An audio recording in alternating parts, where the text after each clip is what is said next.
नमस्कार, सुप्रभात, बहुत स्वागत है आपका। मैं हूं आपके साथ ऋतु ज्ञानवानी। सबसे पहले बात करेंगे दौर से बड़ी खबर की। मुस्लिम युवक ने दी है युवती को हत्या की धमकी। पिछले 6 महीने से परेशान कर रहा था युवक। धमकी देने वाले आरोपी का नाम रियाज खान है। युवती को रोककर रियाज खान ने धमकाया है। युवती के चिल्लाने के बाद आरोपी भागा है। आरोपी रियाज खान धमकी देकर फरार हो गया। युवती को आरोपी ने हत्या की धमकी दी और धमकी देते हुए कहा, तूने अच्छा नहीं किया, मैं तुझे मार डालूंगा, मैं तुझे जिंदा नहीं रहने दूंगा। पीड़िता की शिकायत पर छेड़छाड़ का केस दर्ज हुआ है। विजयनगर थाना क्षेत्र का ये पूरा मामला आपको बता रहे हैं।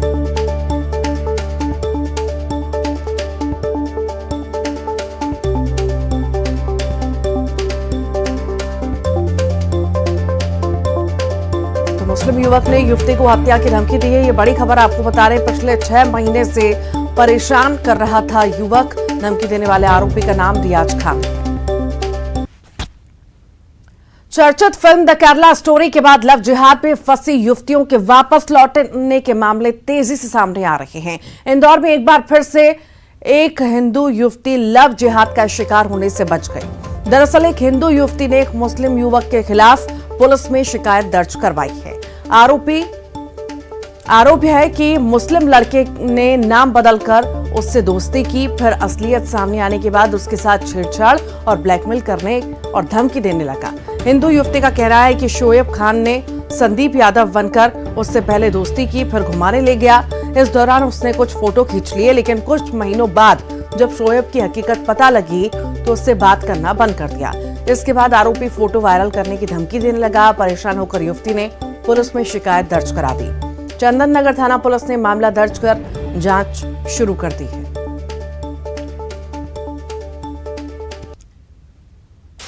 थाना चंदन नगर में एक छेड़छाड़ का प्रकरण पंजीबद्ध किया गया है, जिसमें वो आरोपी जो है वो खंडवा का रहने वाला है और जो फरियादिया है वो भी खंडवा में थी, पढ़ती थी। तो वहाँ पे उसका कहना है कि नाम बदल के किसी और नाम के साथ उससे मिलता था और फिर बाद में फिर जो है यहाँ पे इंदौर में उसके साथ छेड़छाड़ कर रहा था, जिस पर मुकदमा कायम किया गया है और आरोपी को शीघ्र गिरफ्तार किया जाएगा। दमोह से बड़ी खबर की बात करेंगे। लड़की की अश्लील फोटो पोस्ट करने का यह मामला है। पीड़ित के परिजनों ने थाने में शिकायत कराई है। आरोपी के खिलाफ कार्रवाई की मांग भी की गई है। मुस्लिम युवक ने सोशल मीडिया पर फेक आईडी बनाई थी। फेक आईडी से हिंदू लड़की की फोटो को पोस्ट किया था। पीड़ित के परिजनों का आरोप है स्कूल में पढ़ाई के दौरान लड़की के फोन से ये फोटो चुराई थी।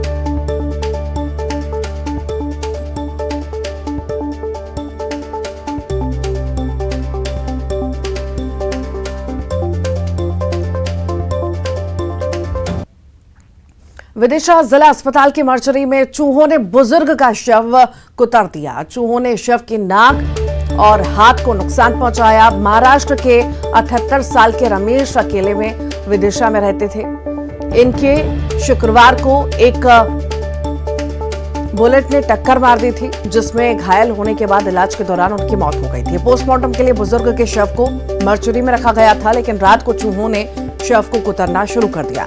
इस घटना को लेकर बुजुर्ग के परिजनों ने अस्पताल पर लापरवाही का आरोप लगाया है। अस्पताल प्रबंधन ने कहा कि व्यवस्था सुधारी जाएगी।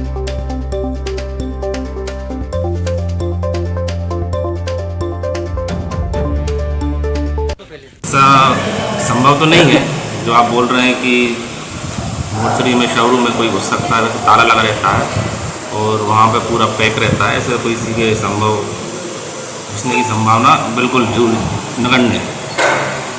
और फिर भी यदि आप ऐसा बोलते हैं, आपके द्वारा ऐसा बताया जाता है, तो मैं उसकी जांच कराऊंगा और यदि कुछ पाता है उसमें तो उसकी संबंधित कार्रवाई की जाएगी। मेरे मित्र थे बहुत अच्छे और इनका नाम रमेश भोंसले था और इनने जो है विधि सही में सबसे ज़्यादा अच्छे काम करे हैं।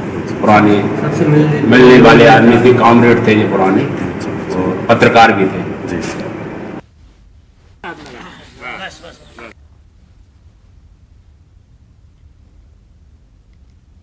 तो विदिशा जिला अस्पताल की मर्चरी की यह घटना है। तस्वीरें आपको दिखा रहे हैं जहां पर विदिशा जिला अस्पताल में शव रखा हुआ था, जिसे चूहों ने कुतर दिया है। ज्यादा जानकारी के लिए जितेंद्र शर्मा हमारे साथ लाइव जुड़ गए हैं।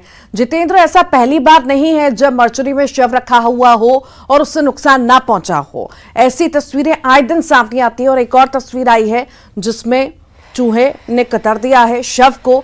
आखिर हर बार जो दावा किया जाता है अस्पताल प्रबंधन द्वारा कि सुविधाएं जो हैं दी जाएंगी और बेहतर सुविधा दी जाएगी, कहां है वो? बिल्कुल ऋतु, आपने सही कहा कि अगर इंसान को मरने के बाद भी उन्हें सम्मान न मिल पाए तो कहीं ना कहीं उसके साथ ये बहुत बड़ा अन्याय होगा। ये विदिशा का ये पहला मामला नहीं है। अगर बात करें तो जो है शव को चूहों ने कुतर दिया और अस्पताल प्रबंधन पूरे मामले में लीपापोती करता नजर आ रहा है। अगर बात करें तो एक बुजुर्ग जो 78 वर्षीय हैं, उनके एक्सीडेंट के बाद दुर्घटना हो जाती है। उनके शव को जब मर्चुरी में रखा तो उनके शव को चूहों ने कुतर दिया, बुरी तरह क्षतिग्रस्त कर दिया। परिवार वाले जब अंतिम संस्कार करने ले आने लगे तब उन्हें पता चला कि उनका जो शव है वो क्षत विक्षत हो चुका है।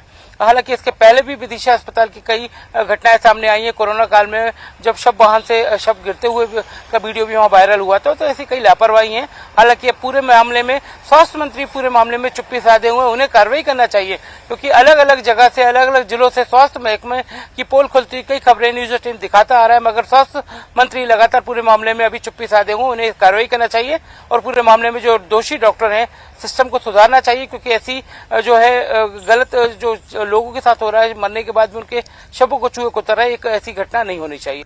ठीक, बहुत बहुत शुक्रिया जितेंद्र। शिवपुरी से बड़ी खबर की बात करेंगे। बच्चों से भरी बस पलटी है, 2 लोगों की मौत बताई जा रही है, करीब 6 से ज्यादा बच्चे घायल बताए जा रहे हैं। शाहजहांपुर ये बस जा रही थी। ये बड़ी खबर इस वक्त आपको बता रहे हैं। शिवपुरी से बड़ी खबर की बात कर रहे हैं। बच्चों से भरी बस पलटी है, 2 लोगों की मौत हुई है, करीब 6 से ज्यादा बच्चे घायल बताए जा रहे हैं। शाहजहांपुर ये बस जा रही थी।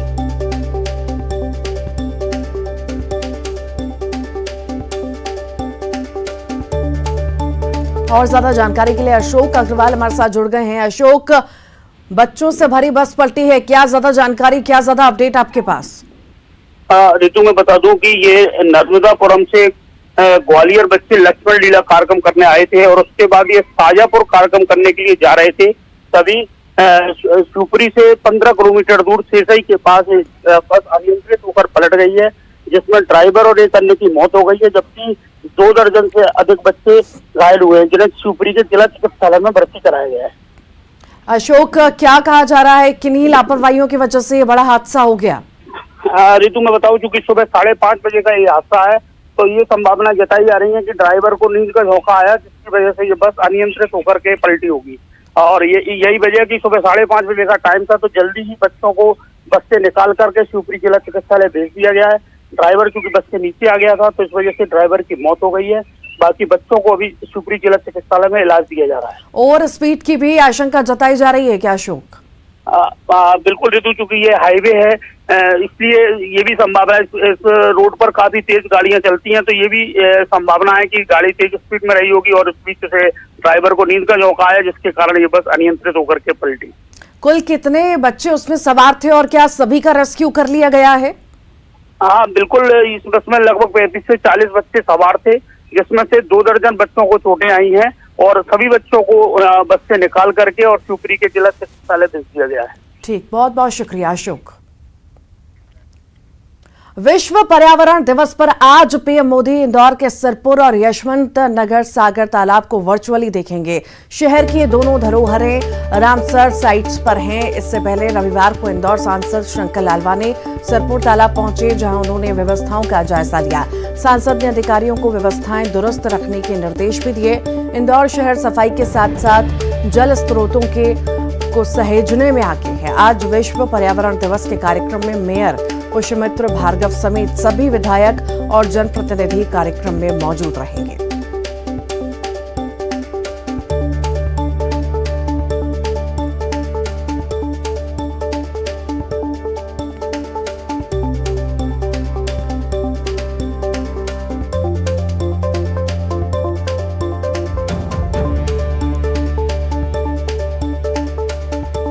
और ज्यादा जानकारी के लिए अरुण हमारे साथ लाइव जुड़ गए हैं। अरुण, आज पीएम मोदी इंदौर के सिरपुर और यशवंत नगर सागर तालाब को वर्चुअली देखेंगे, आखिर वो क्या समय रहेगा और कौन कौन उनके साथ मौजूद रहेगा इस वर्चुअल कार्यक्रम में?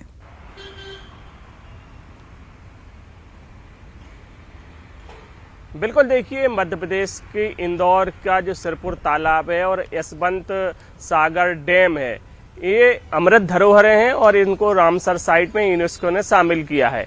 अगर सिरपुर तालाब की बात करें तो ये जो है ये 20,000 से ज़्यादा पक्षियों का ये निवास है और ये इम्पोर्टेंट बर्ड एरिया, विशेष पक्षी क्षेत्र इसको घोषित किया गया है। 20,000 से ज़्यादा पक्षी इस तालाब में रहते हैं और 150 से ज़्यादा पक्षियों की प्रजातियां यहाँ पर निवास करती हैं और 50 से ज़्यादा प्रवासी पक्षियों की जातियां यहाँ सर्दियों के दिनों में आती हैं। तो 2000 हेक्टेयर में जितने भी तालाब हैं मध्य प्रदेश के, चाहे भोपाल का बड़ा तालाब हो या दूसरे तालाब हो, इतनी पक्षियों की प्रजातियां किसी भी तालाब में नहीं है। जबकि ये जो सिरपुर तालाब है 500 हेक्टेयर में फैला हुआ है, लेकिन बड़ी तादाद में यहाँ पक्षियों की प्रजातियां हैं। जैव विविधता के लिए ये जाना जाता है और प्रधानमंत्री इसका वर्चुअली इसको देखेंगे। साथ ही इस तालाब का जो विविधता है, जैव विविधता है, उसको भी वो जानेंगे। इसके अलावा जो यशवंत सागर डैम है वो भी अपनी जैव विविधता के लिए जाना जाता है और इसमें ऐसे सारस का निवास, जो सारस पक्षी है, उसको सारस का निवास इस तालाब में है। और जो इंदौर के राजा थे होलकर, उन्होंने इसको बनवाया था। तुकोजी राव होलकर जो तृतीय राजा थे इंदौर के, उन्होंने इसको 1900 में बनवाया था और अपने बेटे के नाम पर, यशवंत होलकर उनके बेटे का नाम था, और उसके नाम पर इस तालाब को रखा था। और ये करीब 2000 एकड़ में फैला हुआ तालाब है और पानी की ज़रूरतों के लिए इसको 1900 में बनवाया गया था और इसको रामसर साइट में शामिल किया गया 2017 में। तो ये दोनों ही अमृत जो धरोहर हैं उनको प्रधानमंत्री नरेंद्र मोदी देखेंगे और करीब 10:30 बजे वो इनका वर्चुअली दौरा करेंगे और इस मौके पर इंदौर के सांसद, विधायक, मेयर, सब जनप्रतिनिधि मौजूद रहेंगे। ठीक, बहुत बहुत शुक्रिया अरुण जानकारी को साझा करने के लिए। भोपाल से बड़ी खबर की बात करेंगे। सीएम शिवराज का झाबुआ का दौरा है, कई विकास कार्यों की सौगात देंगे, भू आवासीय अधिकार पट्टे का भी वितरण करेंगे, लाडली बहना सम्मेलन में शामिल होंगे, बहनों से संवाद करेंगे। तो सीएम शिवराज का झाबुआ का दौरा है, ये बड़ी खबर इस वक्त आपको बता रहे हैं। कई विकास कार्यों की सौगात सीएम देंगे, भू आवासीय अधिकार पट्टों का वितरण भी करेंगे, लाडली बहना सम्मेलन में शामिल होंगे, बहनों से संवाद करेंगे मुख्यमंत्री शिवराज सिंह चौहान। सीएम शिवराज का झाबुआ का दौरा है, बहनों से संवाद मुख्यमंत्री करेंगे।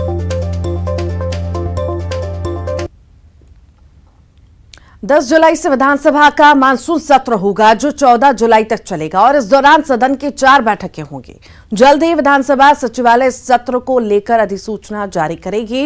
मौजूदा विधानसभा का यह अंतिम मानसून सत्र होगा जिसमें सरकार के अहम विधेयक पेश होंगे।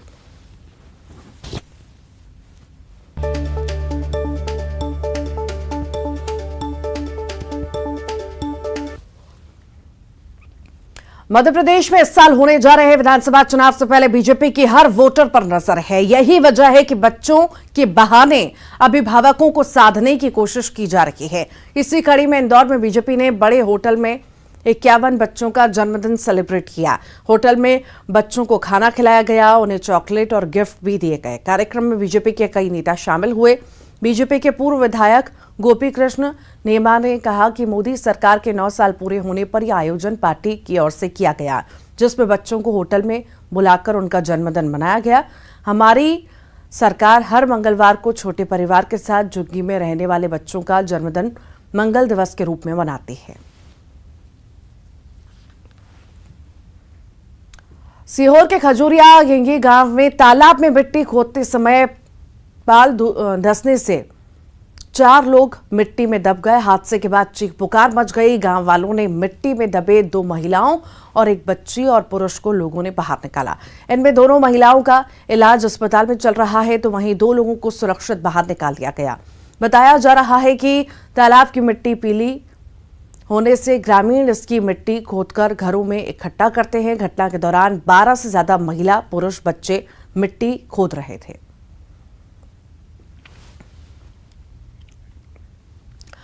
क्या आपने कभी सुना है कि दुनिया के पालनहार भगवान खुद भी कभी बीमार पड़ जाते हैं? सुनकर भले ही अजीब लगे, लेकिन इस संसार में भगवान भी बीमार हो जाते हैं। पन्ना में भगवान जगन्नाथ स्वामी जी लू लगने से बीमार हो गए। राज परिवार की उपस्थिति में भगवान की स्नान यात्रा की रस्म अदायगी की गई।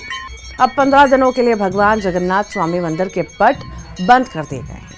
इससे उनकी दिनचर्या और भोजन व्यवस्था भी बदल जाती है। मान्यता है कि ठीक होने तक उन्हें प्रतिदिन वैद्य द्वारा दवा देने की परंपरा भी निभाई जाती है।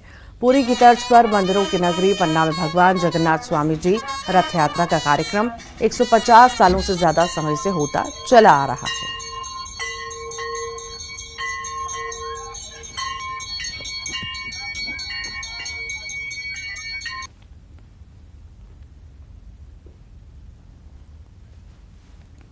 बुरहानपुर में 7 जून से शुरू होने वाले मुमताज फेस्टिवल को लेकर तैयारियां लगभग पूरी हो चुकी हैं।